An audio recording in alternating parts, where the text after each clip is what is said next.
Harut व Marut कौन थे, बाबुल का कुआं कहाँ है और हारूत व मारूत का जादू किस तरह का था।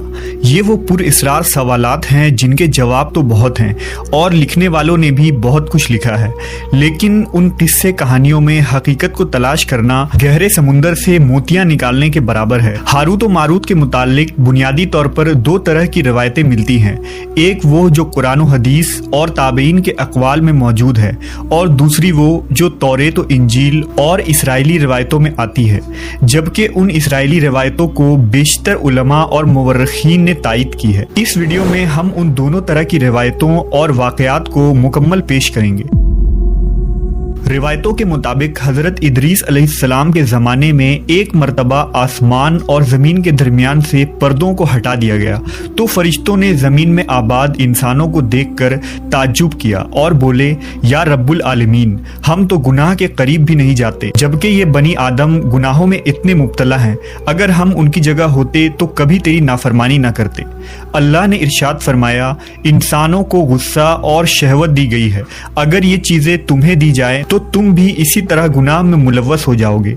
लेकिन फरिश्तों ने कहा, हम ऐसा हरगिज न करेंगे। लिहाजा अल्लाह के हुक्म से फरिश्तों ने अपनी जमात में से दो बेहतरीन और इताअत गुजार फरिश्तों को चुन लिया, जिनका नाम हारूत और मारूत था।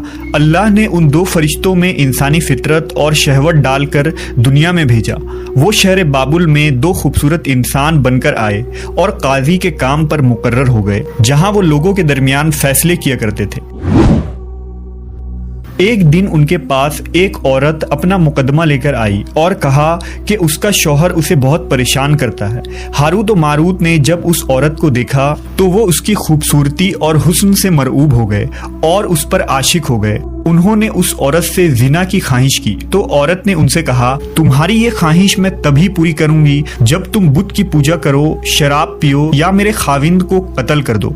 हारूत व मारूत ने शराब नोशी को छोटा गुनाह समझकर पी लिया और नशे की मस्ती में दो और कबीरा गुनाह कर बैठे। उस औरत ने उनसे आसमान पर चढ़ने का अमल भी सीख लिया, जिसके जरिया वो आसमान पर जाते थे। जब औरत इस अमल के जरिया आसमान पर गई तो अल्लाह के हुक्म से उसे सितारे की शक्ल में मस्ख कर दिया गया।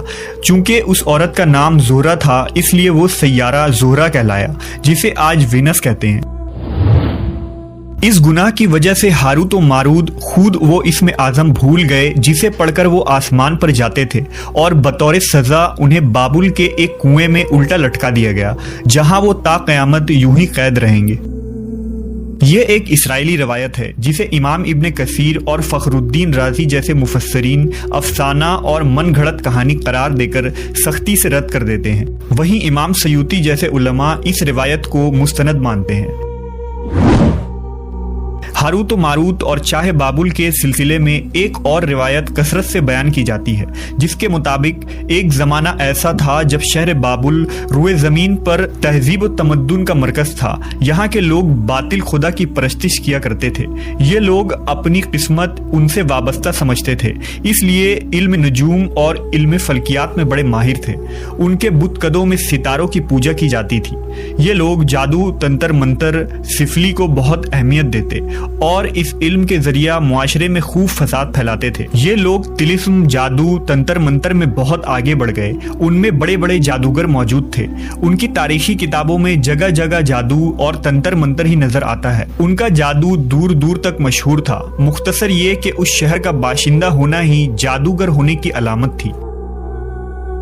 जब हजरत सुलेमान अलैहिस्सलाम की हुकूमत आई तो आपने उन लोगों को इस शिरकिया अमल से रोका और उनकी सहर और जादू की किताबों को एक जगह जमा करके अपनी अजीम कुर्सी के नीचे दफन कर दिया, ताकि इस फितना अंगेज इल्म का जड़ से खात्मा हो जाए। जब सुलेमान अलैहिस्सलाम की वफात हुई तो शैतान ने उन किताबों को दोबारा खोद कर निकाला और लोगों से कहा कि सुलेमान पैगंबर नहीं था, बल्कि उन किताबों के जरिया हुकूमत किया करता था। लिहाजा हवा में उड़ना, जिन्नात पर काबू और सुलेमान अलैहिस्सलाम के गैर मामूली मुआजिज़ात दरअसल जादू और सिफली का अमल था।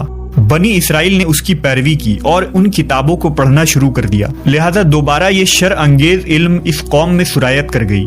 अल्लाह ने सुलेमान अलैहिस्सलाम पर लगाए गए इल्ज़ाम और तुहमत की नफ़ी करते हुए सूरह बकरा में फरमाया है, اور انہوں نے اس چیز کی پیروی کی جو شیطان سلیمان کی بادشاہت کے وقت پڑھتے تھے، اور سلیمان نے کفر نہیں کیا تھا لیکن شیطانوں نے ہی کفر کیا۔